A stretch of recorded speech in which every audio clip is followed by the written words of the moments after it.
ध्यानाभ्यास के लिए कृपया अपने नेत्रों को बंद कर लीजिए। अपना अनुभव कीजिए। आप अपना अनुभव स्वाधीनता से करते हैं।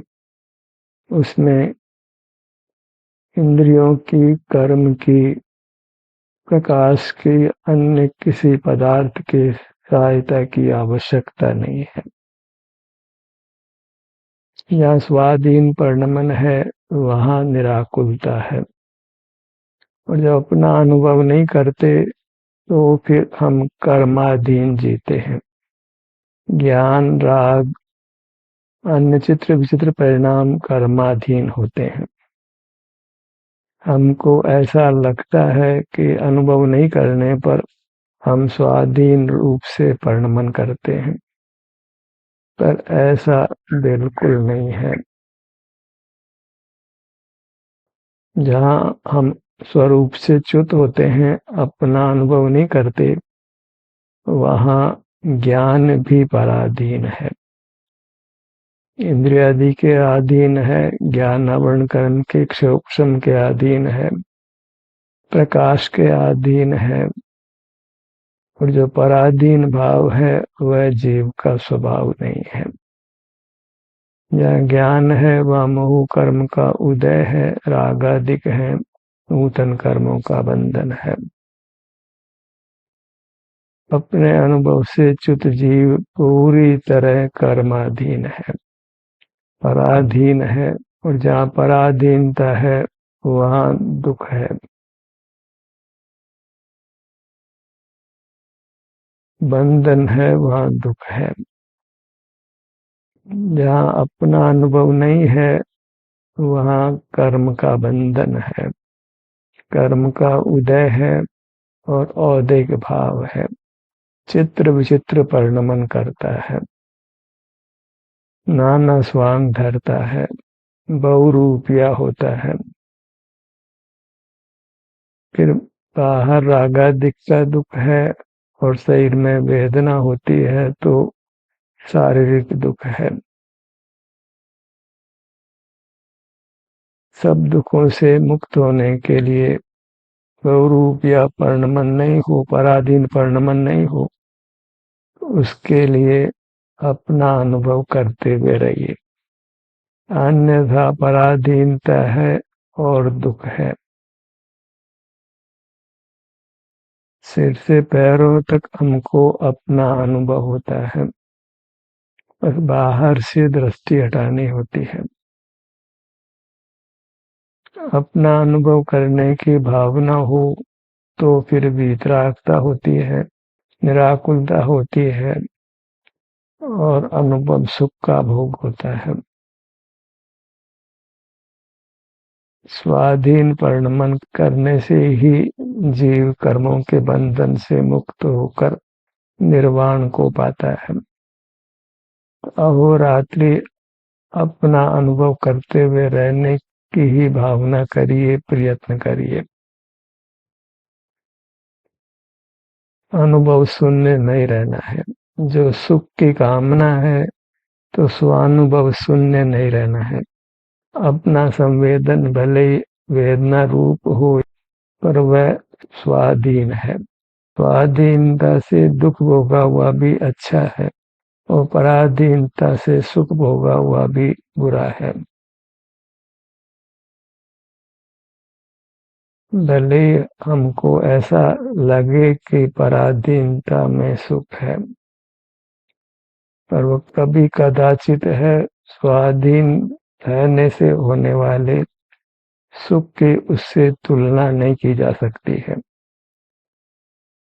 पशु पक्षी भी बंध कर दुख का अनुभव करते हैं और छूटने पर प्रसन्नता का अनुभव करते हैं।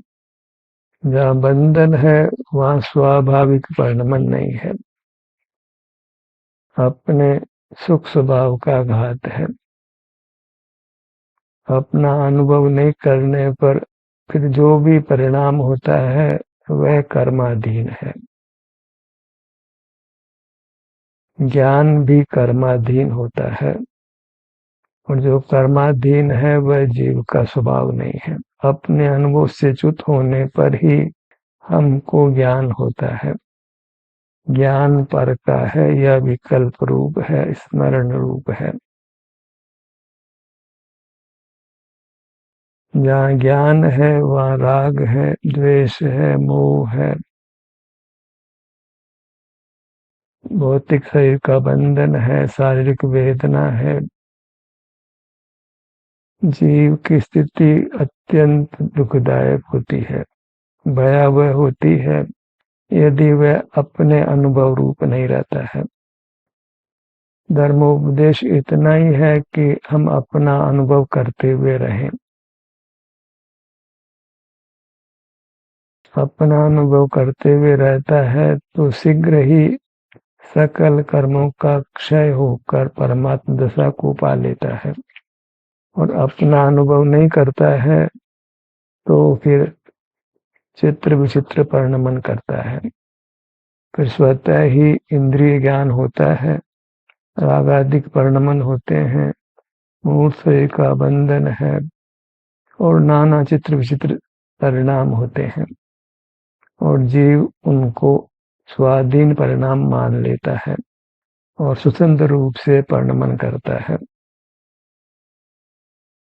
हम दूसरे को भी कहते हैं कि तुम राग मत करो, द्वेष मत करो, भय मत करो, पर कर्म के आगे जोर नहीं चलता है।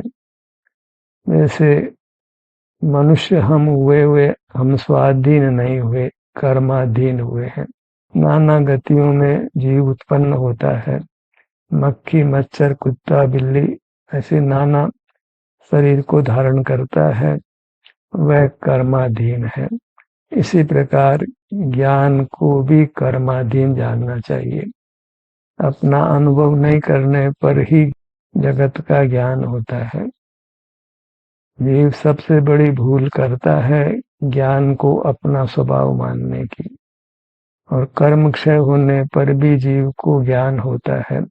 वह सब एकमात्र भ्रम है, क्योंकि जीव सुख स्वभावी है। कर्म क्षय होने पर जीव सुख का अनुभव करता है।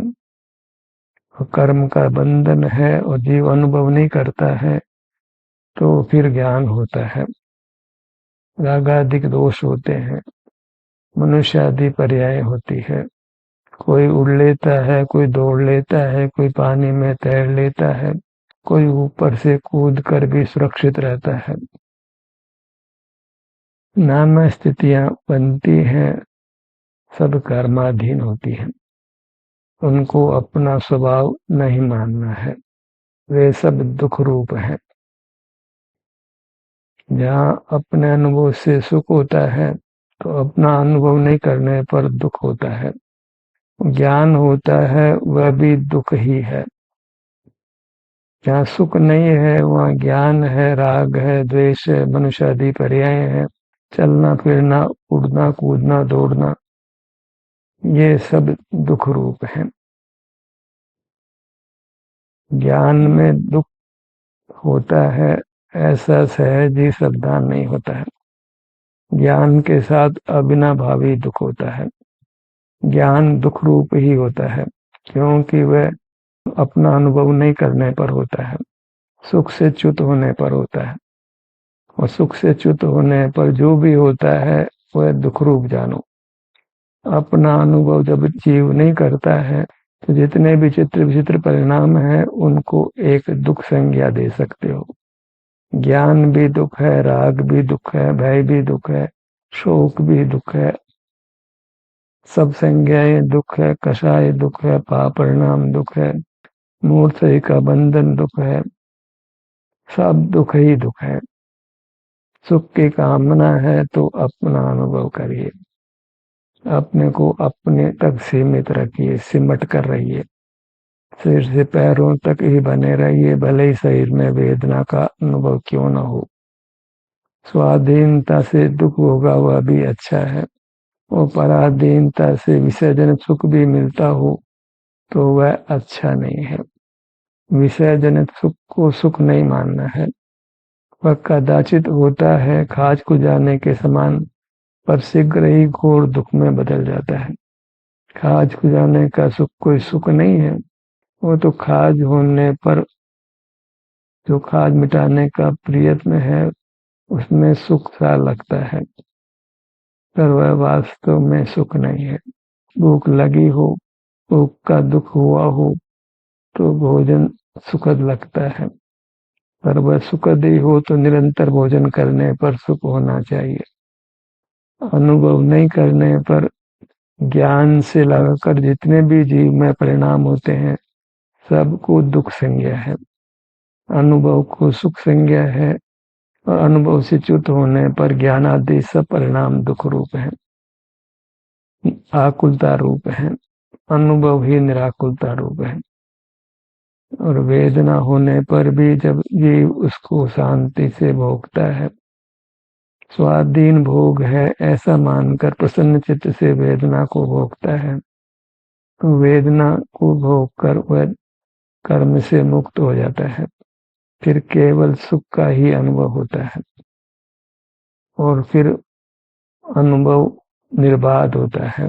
कर्म का संबंध होने से ही, मोह का तीव्र उदय होने से ही जीव अनुभव से च्युत रहता है, और जब कर्म का क्षय हो जाता है, मोह का उदय नहीं रहता है, तो फिर जीव को न बहिर्मुख होने की इच्छा ही होती है, न वह बहिर्मुख ही होता है।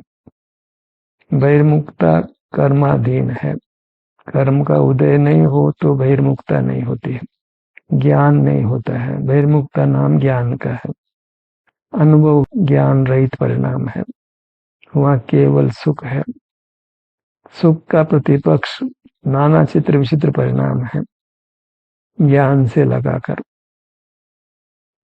तो ज्ञान भी सुख के विरुद्ध है, सुख के अभाव रूप है, कर्माधीन है। अल्प ज्ञान भी कर्माधीन है, अधिक ज्ञान भी कर्माधीन है। ज्ञानमन का क्षोभम कम हो तो अल्प ज्ञान होता है, क्षोभम अधिक हो तो अधिक ज्ञान होता है, पर पूर्ण ज्ञान का अस्तित्व नहीं है, क्योंकि ज्ञानावरण कर्म के क्षय होने की स्थिति में जीव अपने स्वभाव का अनुभव करता है, और वह अनुभव आनंद रूप होता है, निराकुलता रूप होता है।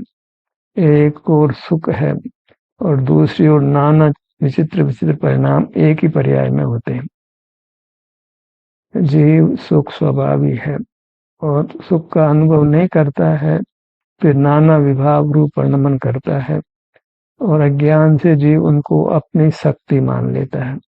जो परिणाम कर्म के अधीन होता है उसको वह अपनी शक्ति मान लेता है, बोल पाता है, सुन पाता है, उड़ पाता है, गा पाता है, नाना प्रकार की ध्वनि कर पाता है, चल फिरता है, खेल कूद कर लेता है, आजीविका आदि का प्रयत्न करता है, भोजन करता है।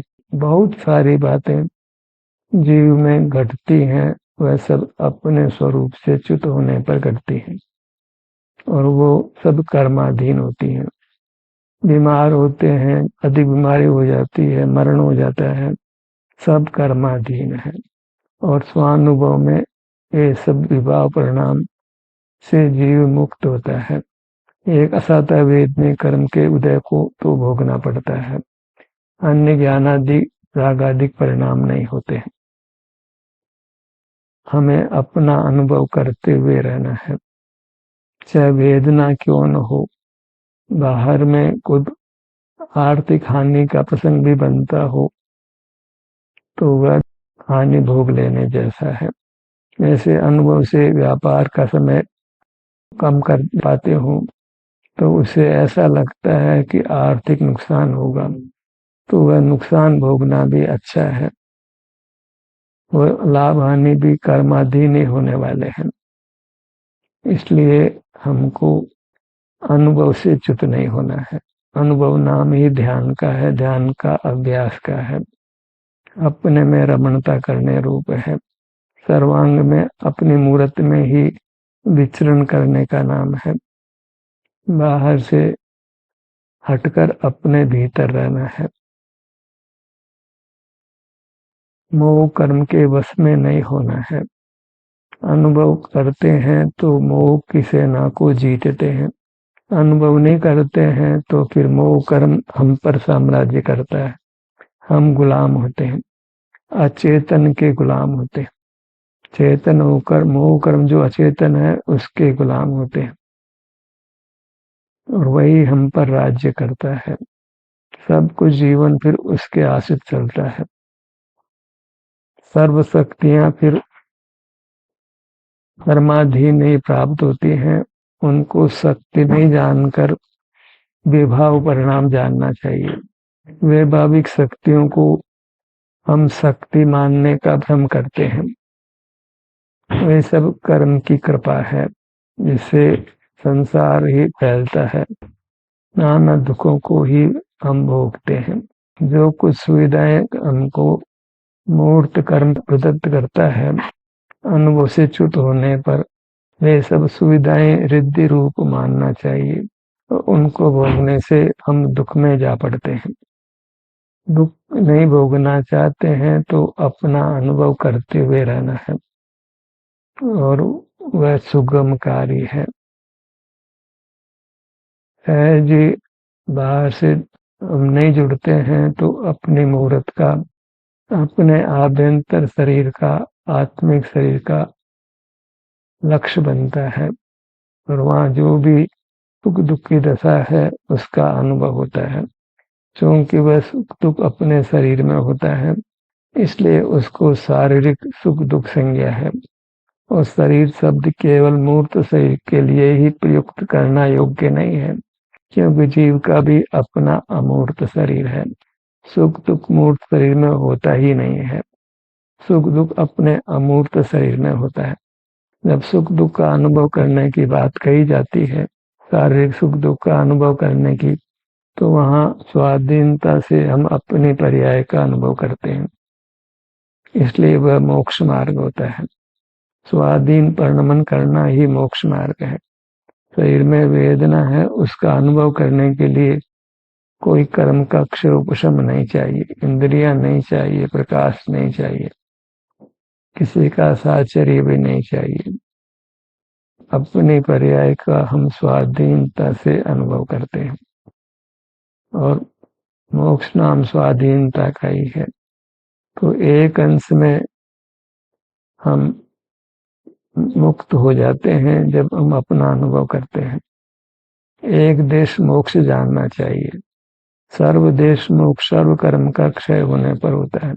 जब अपना अनुभव करते हैं तो मोह कर्म का उदय नहीं होता है, तो मोह कर्म से हम मुक्त हो जाते हैं। उस क्षण तो हो ही जाते हैं। फिर बहिर्मुख होते हैं तो मोह कर्म के अधीन हो जाते हैं। फिर मोह कर्म का उदय होता है। मोह कर्म बलवान कब होता है? जब हम अपना अनुभव नहीं करते हैं। ज्ञान की प्रवृत्ति भी बलवान कब होती है? जब हम अपना अनुभव नहीं करते हैं।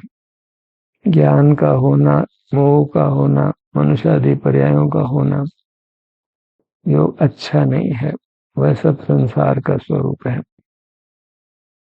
हमको विषय सुख होता है, इंद्रिय ज्ञान होता है, ये सब अच्छी अवस्थाएं नहीं है। उनमें संतुष्ट नहीं होना है, उनमें राचना नहीं है। सारा जगत ही अपना अनुभव नहीं करके ज्ञान में रहता हुआ विषय सुख पाने का अहोरात्रि प्रयत्न करता है और हमें जगत से अलग जीना है। तो जगत में संसार में रुलना है। कोई विरल जीव ही मुक्त होते हैं, कोई विरल जीव ही ज्ञान में नहीं रहना चाहता है, अनुभव रूप रहना चाहता है। ज्ञान को बुरा जानने वाले लोक में ढूंढे ढूंढे भी नहीं मिलेंगे। इसीलिए सारे संसारी जीव संसार में रुल रहे हैं, अनादि से रुल रहे हैं और अनंत काल रुलते ही रहेंगे यदि ज्ञान को अपना स्वभाव माना जाएगा। ज्ञान तो अनुभव से च्युत होने पर होता है, स्वरूप च्युति रूप है। जो स्वरूप च्युति रूप है वह पाप है। तो जितना भी विभाव परिणाम उसको पाप संज्ञा दीजिए। ज्ञान जीव का स्वभाव नहीं है, विभाव है। कितना ही ज्ञानावरण कर्म के उपशम से कितना ही विकसित ज्ञान क्यों न हो, वह सब पाप रूप है।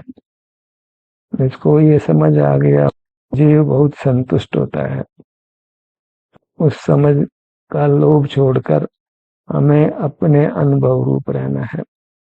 समझ हो तो इतनी समझ पर्याप्त है कि अनुभव मोक्ष का मार्ग है। अपना संवेदन करना मोक्ष का मार्ग है। और ये समझ भी अपना अनुभव करने से ही होती है। हम स्वयं करें या उपदेश पाकर करें, करना यही है। कोई गुरु भी हमको बलात् अनुभव नहीं करा सकता है। जब हम अनुभव करें तभी अनुभव होता है। वैसे जाने अनजाने में जीव को शारीरिक सुख दुख का अनुभव होता है, वह कोई मोक्ष मार्ग नहीं बनता है। जब जीव यत्न पूर्वक अनुभव करता है तो मोक्ष मार्ग बनता है। जब बाहर में आकुलता का अनुभव करे, उसको पहचाने आकुलता रूप से, तो फिर जीव बाहर की प्रवृत्तियों को छोड़कर अपना अनुभव करता है।